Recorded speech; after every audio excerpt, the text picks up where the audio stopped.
When we talk about discipleship, we're really talking about what Peter writes about, the Apostle Peter writes about in his letter to the early church. And he's writing to a whole group of people who are scattered all over the world. And he writes and he says this, he says, "To this you were called, because Christ suffered for you, leaving you an example that you should follow in his steps." I love this picture. You can just see the little kid just trying to step into the same places as his dad. And I remember doing that. I was like, "Dad, you got like such a big step." And I'm like jumping from one step to the next, right? I'm trying to do what he's doing. I even remember as a kid seeing how Dad was, kind of swaying his hands. And, you want to kind of be that guy, right? When you think of discipleship is kind of like parenting. It's emulating. It's being a copycat of you, if you will, of maybe somebody that you work with, or maybe a teacher, or maybe certainly kids do that with parents, or maybe a certain hero, that maybe a coach, that kind of a thing. That's discipleship. When we talk about Christian discipleship, there are two primary concepts I want us to kind of pull out. The first concept of discipleship is this idea of the process, and the second one is product. All right, let me explain just real briefly on that.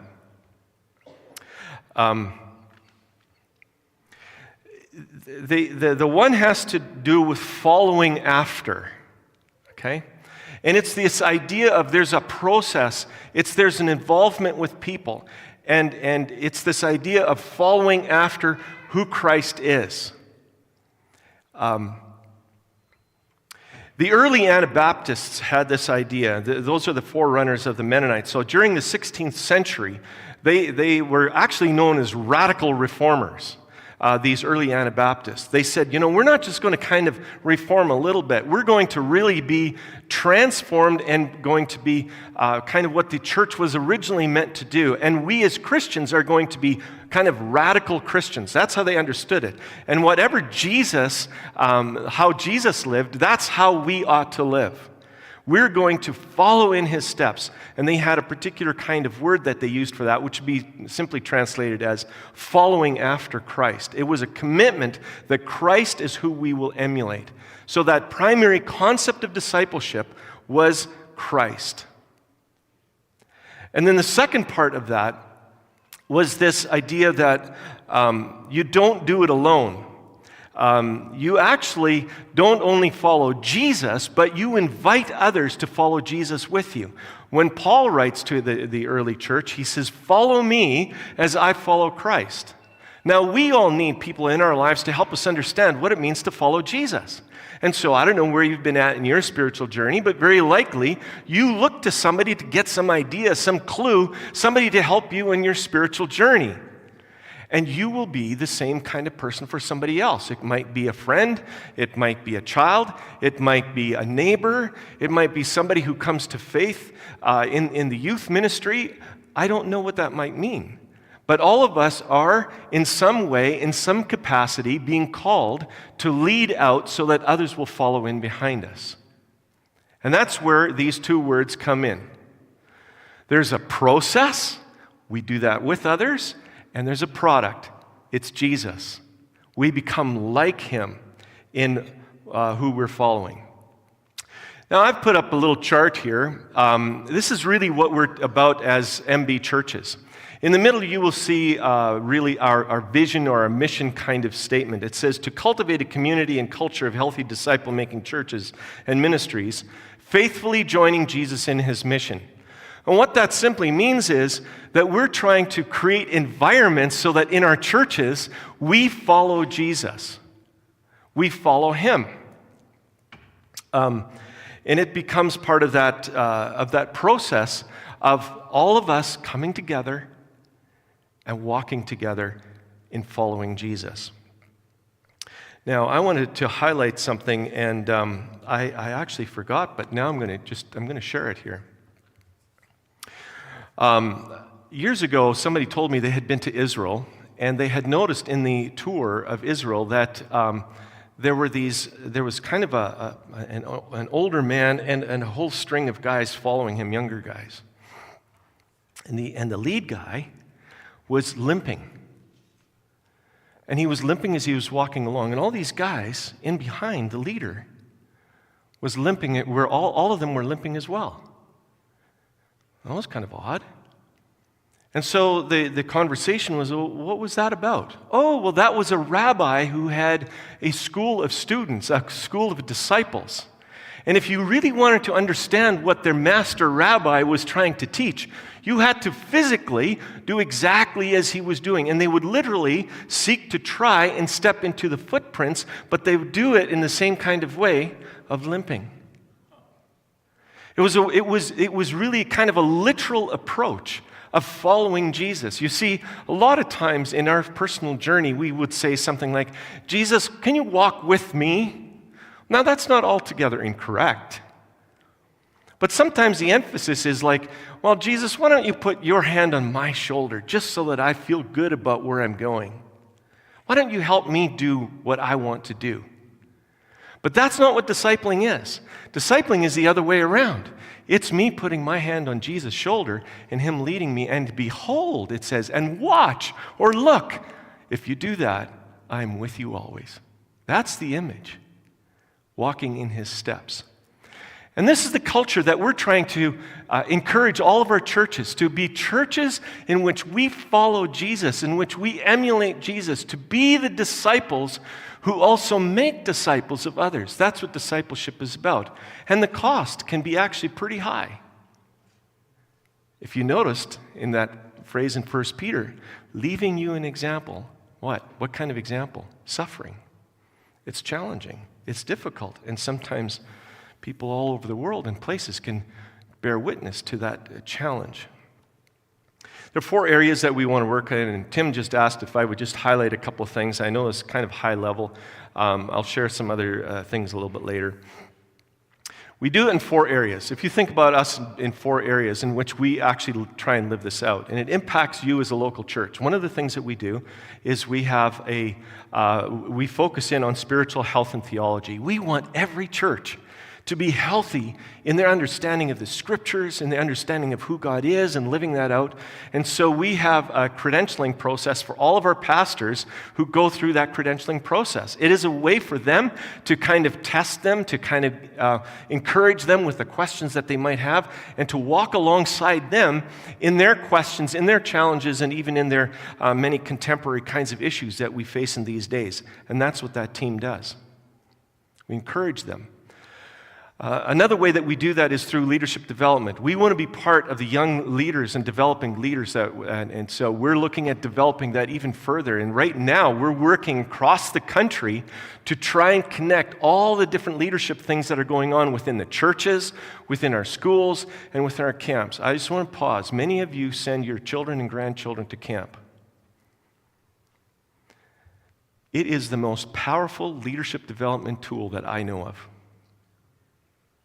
If you send your kids to camp and they move through that program and they become emerging leaders, it is one of the best places.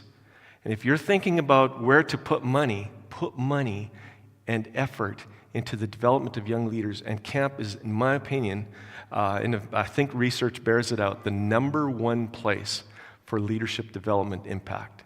Put your money there. And I really encourage you to do that. And Camp Evergreen, which is one of our churches, has a tremendous program with that. Mission.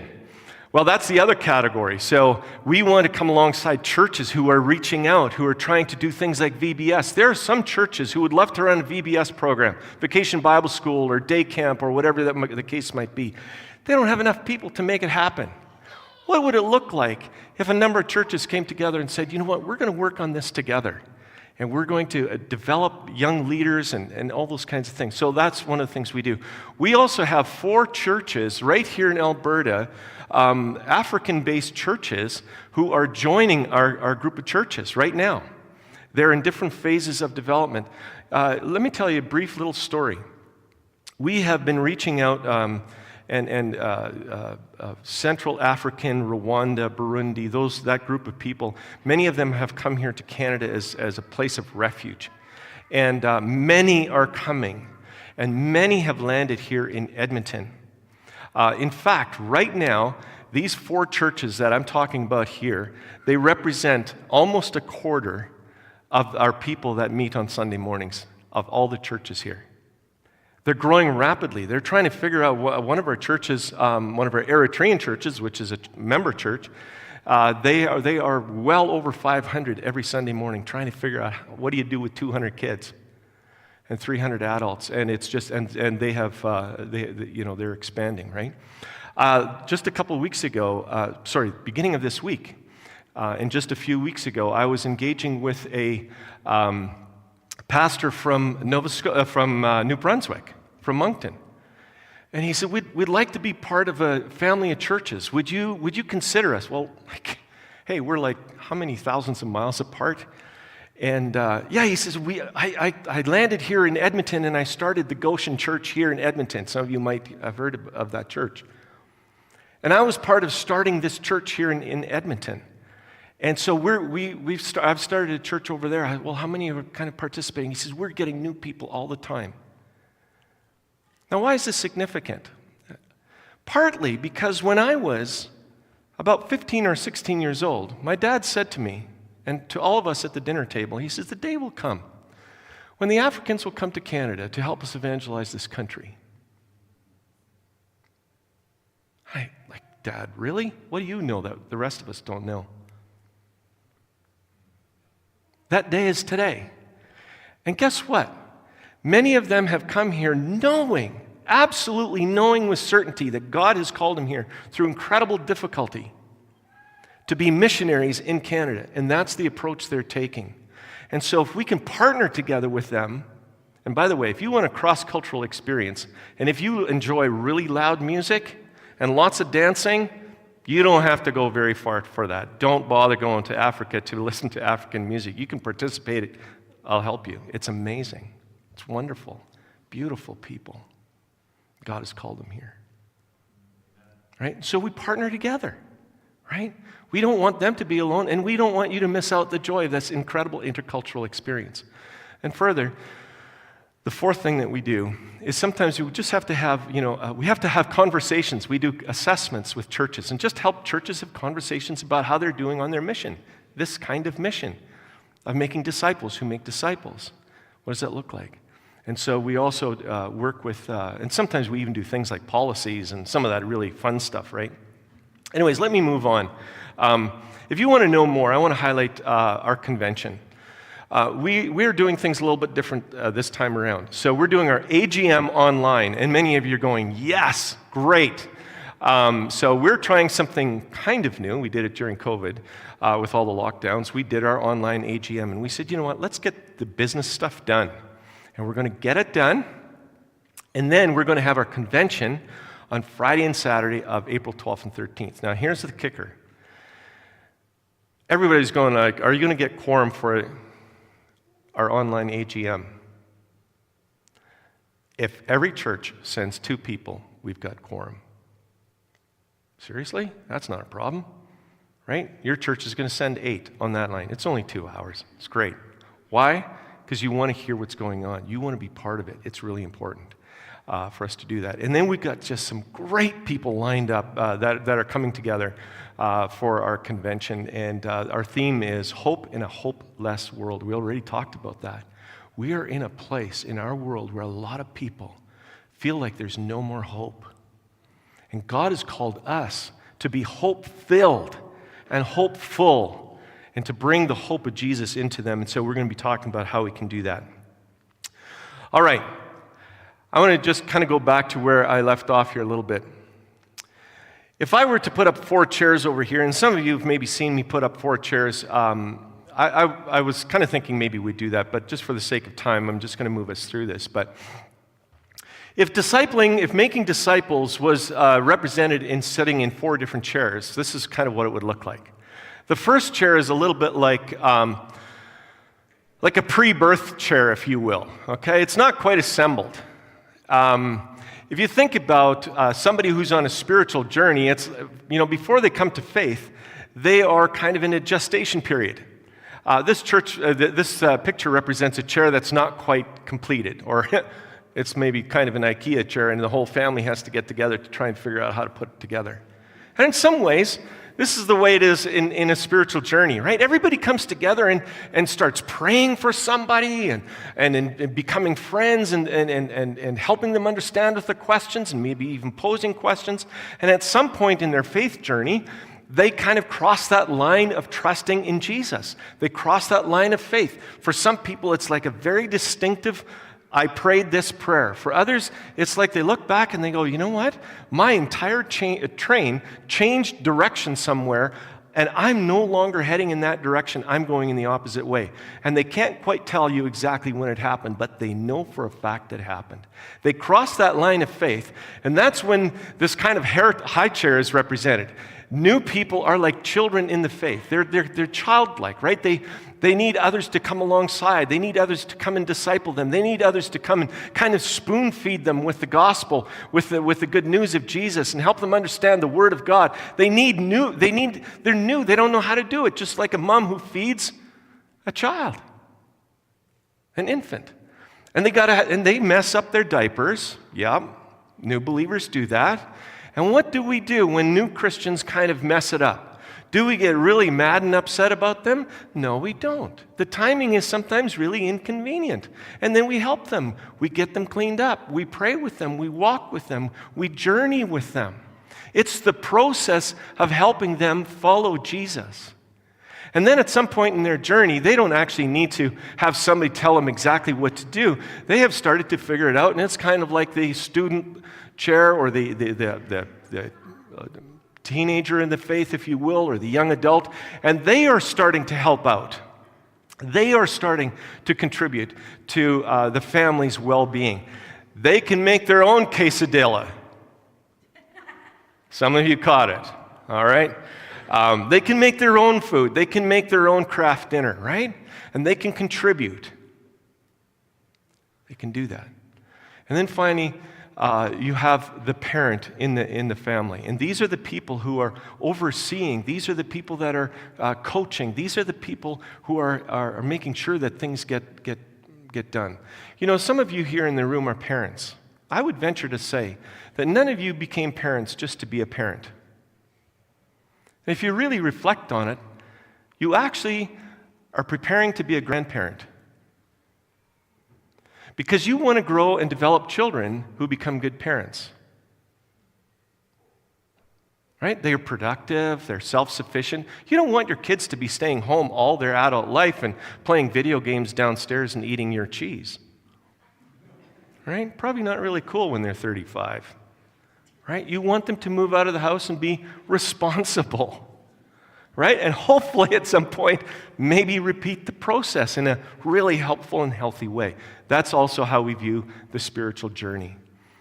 And so some of you can maybe identify, hey, you know what, I'm kind of sitting in one of these chairs. And typically what I would do is I would say, we'd have the 4 chairs, different people, we'd kind of turn them into a circle and represent community with one another. And it's not quite as linear as this would always be, right? Sometimes we kind of go, oh, you know what, I feel like I'm pretty mature. Other times like, man, do I have a lot of faith questions? Right? And it's okay, we got kind of, but you know which chair is the hardest one to get out of? Help me out. The high chair. The one with the buckles. Most of what most churches do, they cater to people who are in chair number 1 or chair number 2. And it's really hard getting out of chair number 2. Because it takes a lot of effort to move from somebody feeding me to actually being kind of self-driven and helping others, right? And so a lot of what we have to be focusing in on the discipleship journey is moving people from chairs 2 to chairs 3. All right, let me move on. Great text. You've probably heard it many times. Acts chapter 2. And this is really what this early group of what the early disciples did. If you want to know what they did, there are 6 things here that I think are foundational. Every church, every believer should be doing all of these 6 and a few more. I'm just going to give you the foundational pieces. They devoted themselves to the apostles' teaching, to fellowship, to the breaking of bread, and to prayer. Everyone was filled with awe at the many wonders and signs performed by the apostles, and all the believers were together and had everything in common. They sold property and possessions to give to anyone who had need. Every day they continued to meet together in the temple courts. They broke bread in their homes and ate together with glad and sincere hearts, praising God and enjoying the favor of all the people. And the Lord added to their number daily those who were being saved. When you think about these 6 things, let me just highlight them real quick. These disciples were committed. They were devoted to these 6 things. They were devoted to learn. They were devoted to listen to the apostles' teaching and to learn. Secondly, they were committed to be in fellowship. They were committed to the community. And sometimes when it is minus 42 or whatever, it takes a lot of work to get out or snowstorm. Way to go. Right? Committed to being together. Why is it important? So that we can learn together, we can grow together, we can help each other out. They were committed to remember. That's what breaking bread is about. Breaking bread is about remembering what God in Christ has done for us. It's important that we do that collectively, that we remember. We remember different things. When you think of the word remember, you have 2 members or you have many members and you remember them. The scriptures are full of the whole idea of remember what God did back then. Remember this story. Remember this thing. And we need one another to remember what God has done for us and what God is doing with us. Fourthly, they came together to pray. Fifthly, there was generosity involved, right? They were selling stuff and giving things to those who had need.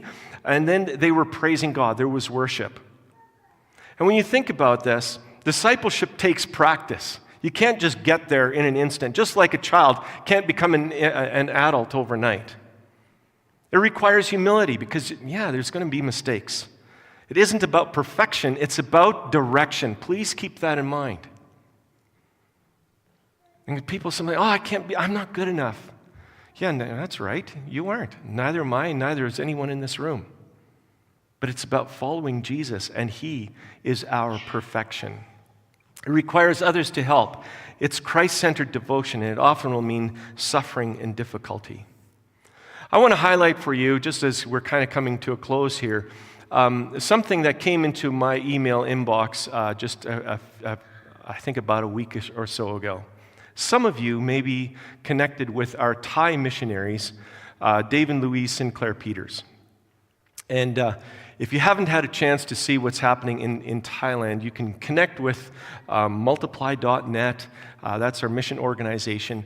And you can find incredible video stories. They do a fantastic job of all the things that are happening around the world. Dave and Louise Sinclair Peters, that ministry has been going on in Thailand since about the early 2000s.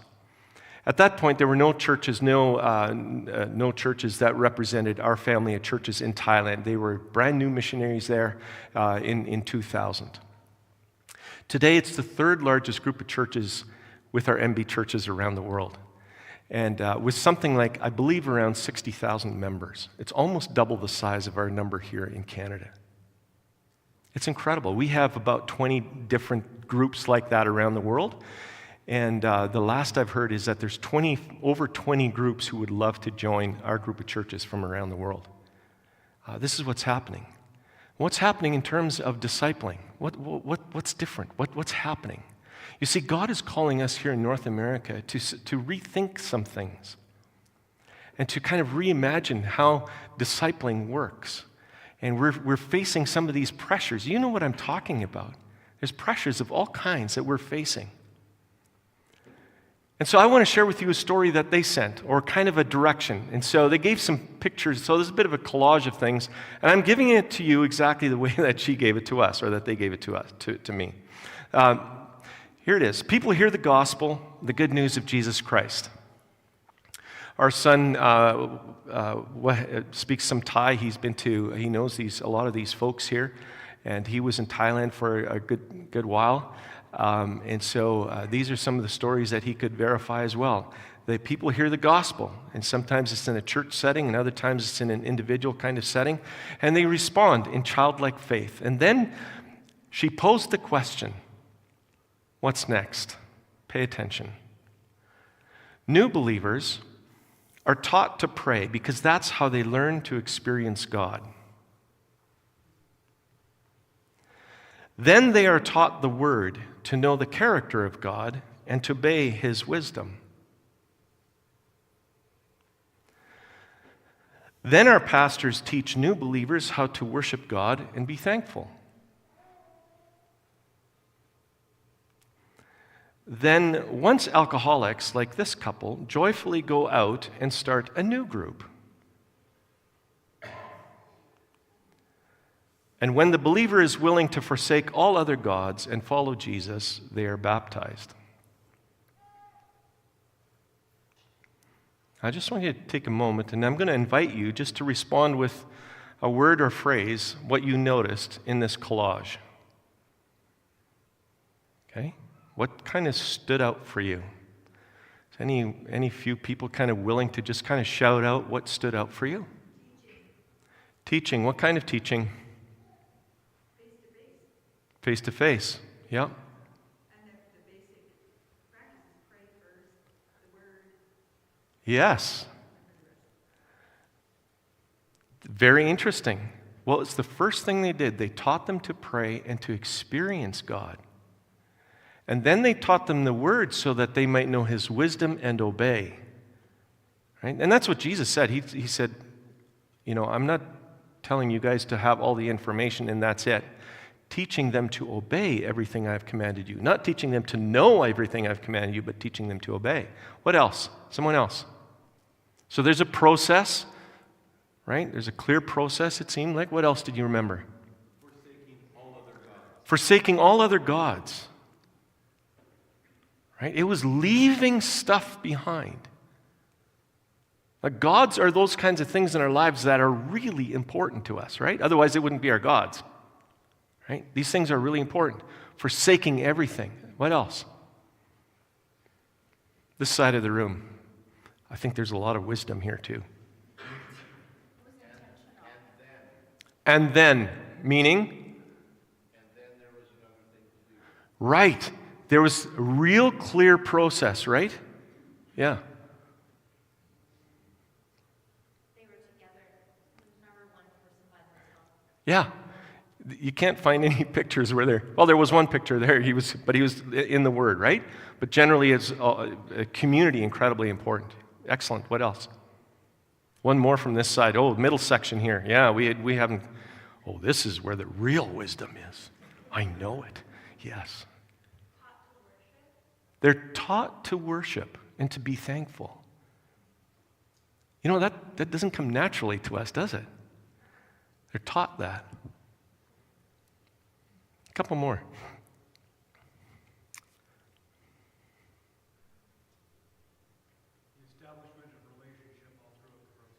Establishment of relationship in the whole process.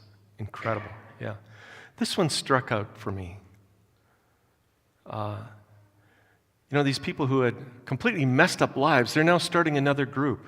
Now, do I think that they were starting it on their own? No, I don't think they would. But they're very instrumental in starting new groups. Right? What does it tell us? Right? These little core relationships, these little small groups. And by the way, I want to encourage you, if you're in a small group, keep that a priority. Keep expanding that small group. Keep multiplying that small group. It is absolutely important. And in fact, Melody and I were just in a new group yesterday of two other couples along with us who said, you know what? We need to be more connected and intentional about praying for our church and praying for each other and as we do ministry. And so we were invited for a breakfast time together, a couple of hours on a Saturday morning once a month. That's kind of the schedule that it worked for us. But be part of something like that is really critical. This stood out for me because when I look at the next slide, this one landed kind of at the end. There was quite a bit of process that was going on. Many years ago, I talked to a pastor, one of our pastors, and by the way, the largest group of MB churches in the world is in India. He was describing to me what their process of baptism was about. He says there was no persecution until a person was baptized. And so they really required a lot of time in helping that new believer get established in the faith, to kind of move through that. And then once they were baptized, the entire community, bam, you're now target. And they were not just talking about kind of physical target. They were talking about demonic, spiritual targets as well. And so there was a clear understanding about some of these things in these kinds of cultures. Now, I'm not saying it has to be exactly like this. I just found it interesting. There's a clear process that they were working through. And discipleship is a process. To disciple people is a process. You have come to this place in your journey because somebody has walked alongside of you to help you connect with Jesus in a real personal way. All right. We're gonna land this here, and we're gonna close here with a liturgical reading. This comes out of our confession of faith, and what I want you to kind of take notice is this connectivity about following Jesus and what that means, and it's not always easy, and that's exactly what our Reformation forebears really emphasized. This is not going to be an easy experience necessarily, but will it be fulfilling? Will it be joy-filled? Absolutely. So with that, you know the drill. I'll read the stuff, the light print on the left-hand side. You read the dark print. And this is like a prayer. And so it is a prayer. And so we'll read that. I think we're going to have a song after this. Is that right? Yeah? Why don't we all stand? And we'll read it together as the band comes into place. And let this be our prayer together.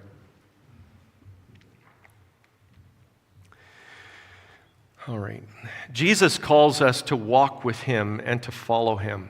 Together? Power of your Spirit.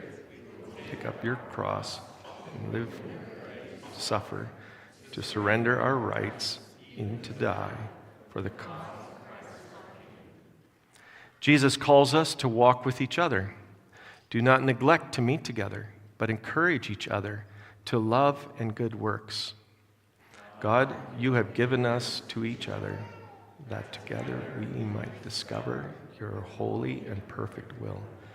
We ask for your wisdom in times of uncertainty, for courage in time of difficulty, for humility in time of defeat. We commit ourselves to a life of discipline, ready to receive correction and offer encouragement as the Lord directs, so that we might be built up into a holy and beautiful temple, pleasing to God in every way. As followers of Christ, we are also friends of God and enemies of the darkness that rules this present age. Rescue us from its seductive power. Empower us to live boldly as citizens of the age to come. We reject the world's use of power to oppress and impress. We reject the world's desire to hoard and squander wealth. Fill us with your generosity and make us know the wealth of simplicity. We reject the world's lust for pleasure and lack of self-control. Fill us with your purity. Make us to hunger and thirst after righteousness as those who know the pleasure of feasting on God's will. May we grow to be like Christ, thinking his thoughts, speaking his words, embodying his passion to serve and to save the lost. As Christ calls us, we want to joyfully call others to walk with us and together follow him in this new life. Amen.